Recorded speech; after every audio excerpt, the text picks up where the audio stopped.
Hello, my name is Malik, and I'm a student at Howard University going into my third year of graduate school. This paper came about, we had class last semester, and then COVID hit. It was a mathematical modeling class, and we thought, well, why not work on something of actuality? And this is how this work came about. The title is called Minimizing Disease Spread on a Quarantine Ship, a model of COVID-19 with asymptomatic infections.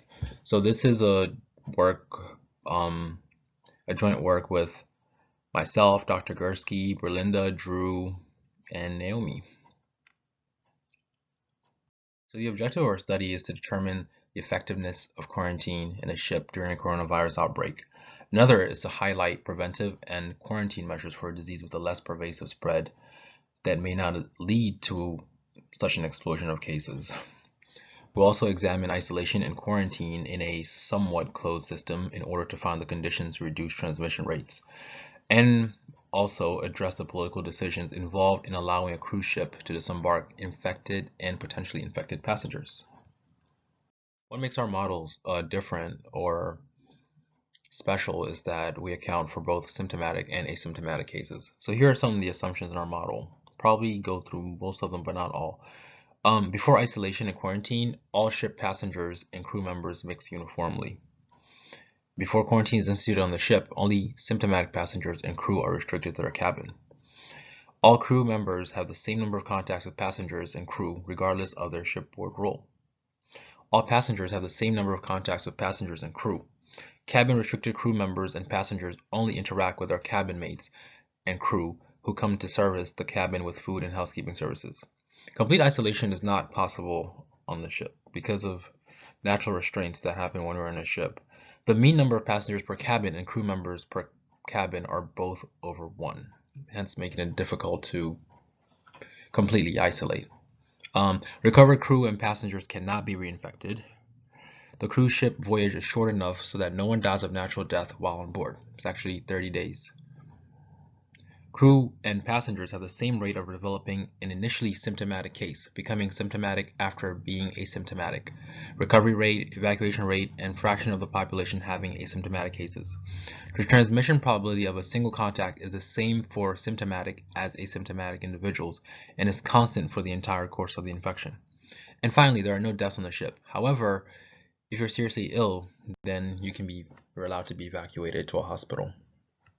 We use an SEIR model instead of a typical SIR model, and we divide it between passengers and crew because the interactions of the groups are different, both before and after docked quarantine.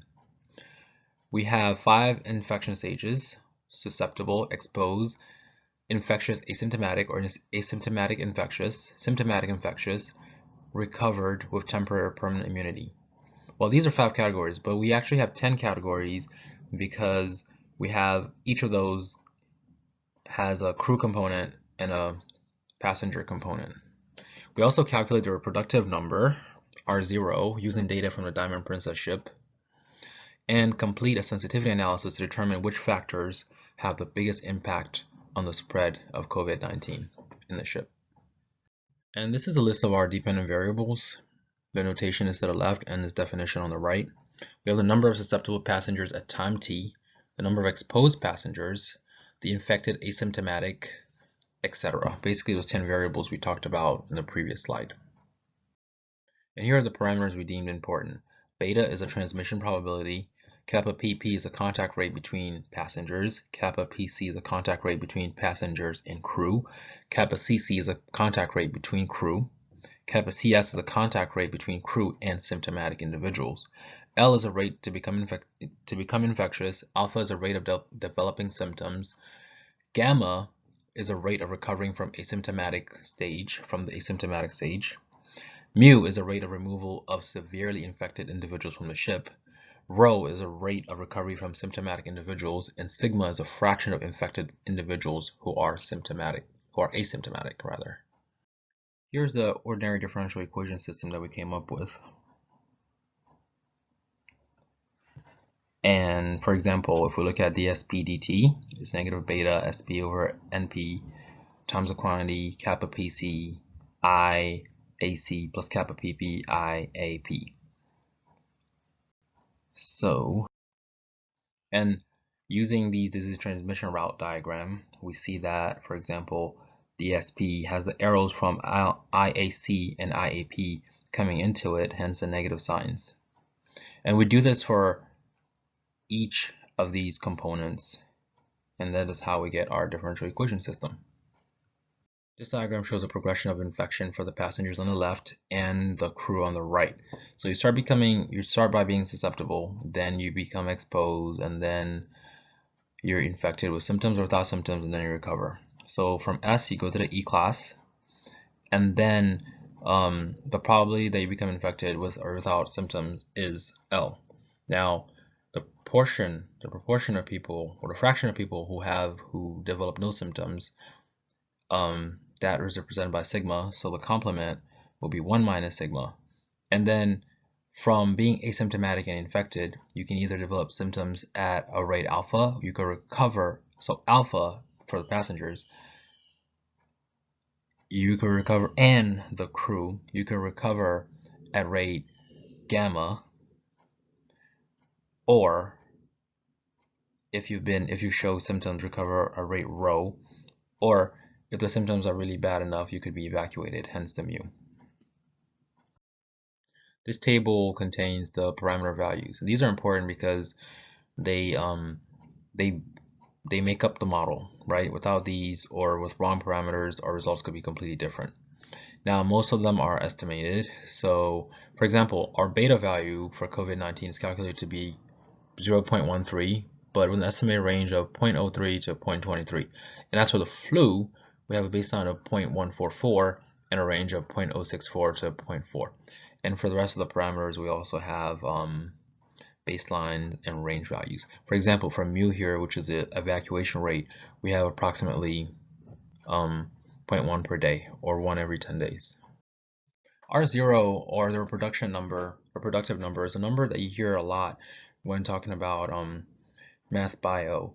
It's the average number of secondary infections caused by a typically infected individual in a population of susceptibles only. And one of the classic ways of calculating R0 is by taking a matrix F, which is a matrix of new infection rates, and a matrix V, which is a matrix of other rates, and multiplying by V inverse.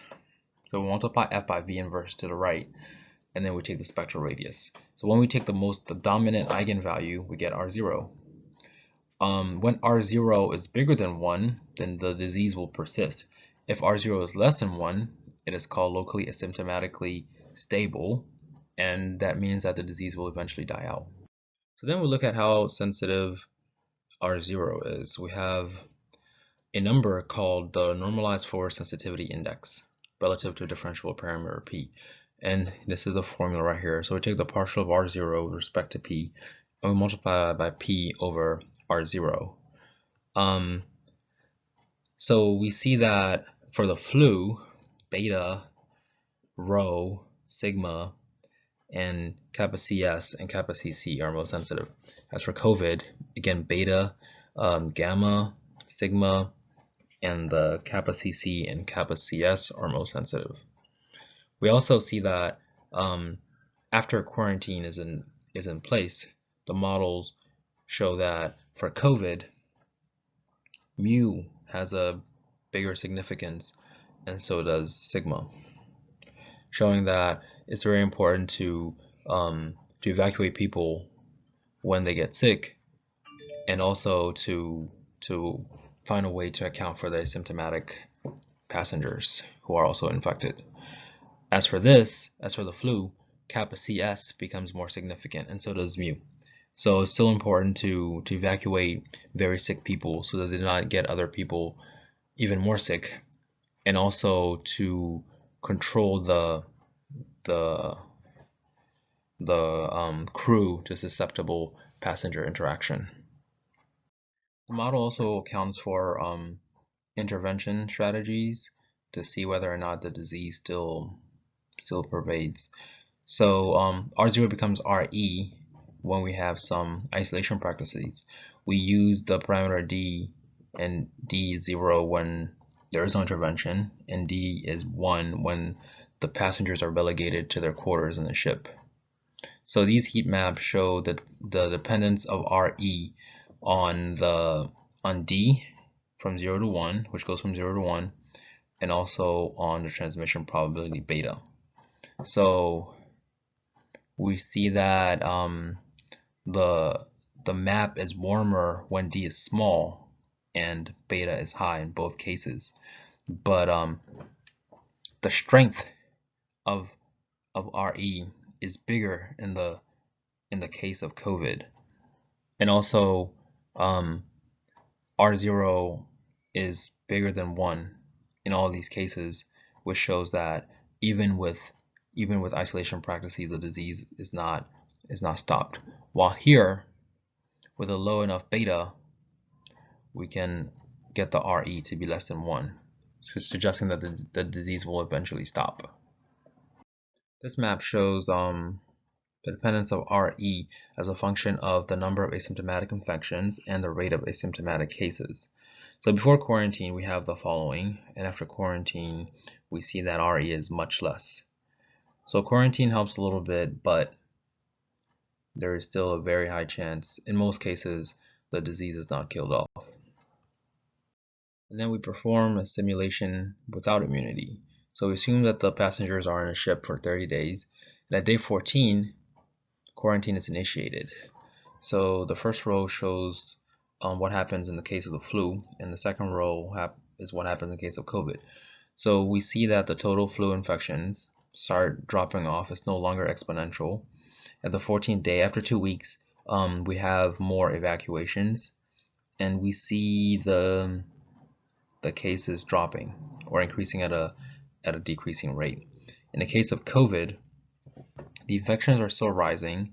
Of course, we have more evacuations, and the cases are still going up. So the takeaway from that is that if we have no immunity, then quarantine will help in the case of influenza-like disease like H1N1, but not in the case of COVID. So then we did a simulation with immunity. We assumed that the passengers had 70% immunity from perhaps a previous bout with some kind of disease similar, or even vaccination, and the crew 50% immunity. And this is the results we get. For the flu, the cases are lower all across the board. Well, we have evacuations after the 14th day, but the cases are lower here and here.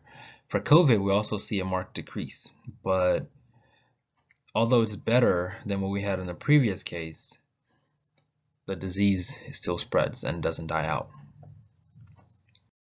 So in conclusion, we see that for COVID-19, an onboard quarantine with an inability to isolate infectious individuals will not be effective, even if most of the shipboard population is vaccinated or immune. We saw on the previous page that the numbers were decreasing, but it just was not enough. So what are some future directions and discussions? Allowing ships to test and send all positive passengers and crew to medical care off ship. Providing appropriate isolation for the remaining crew and passengers for the quarantine period. Ships will require additional protective equipment, staff, test kits delivered to them, and accurate testing. From a political standpoint, allowing ships to dock will be a good idea. There's definitely a political need to keep potentially sick people from shores, but infections on the ship will be worse, as have been shown by the Princess, the Diamond Princess ship. By the time the passengers were allowed to dock, the Diamond Princess had the most infectious cases, second only to mainland China. Allowing ships to dock, we want to show, potentially discuss in the future, that allowing ships to dock may not cause widespread infectious diseases if there's contact tracing and the like. And finally, using border screening methods to help determine whether it is better for a country to allow disembarkation or mandate shipboard quarantine, a much better shipboard quarantine. And this is the end of the presentation. For acknowledgments, I would like to thank Dr. Katie Gursky for guiding us through our first paper, teaching us a lot about math bio, and telling us to stick it through even when looked hopeless. So thank you.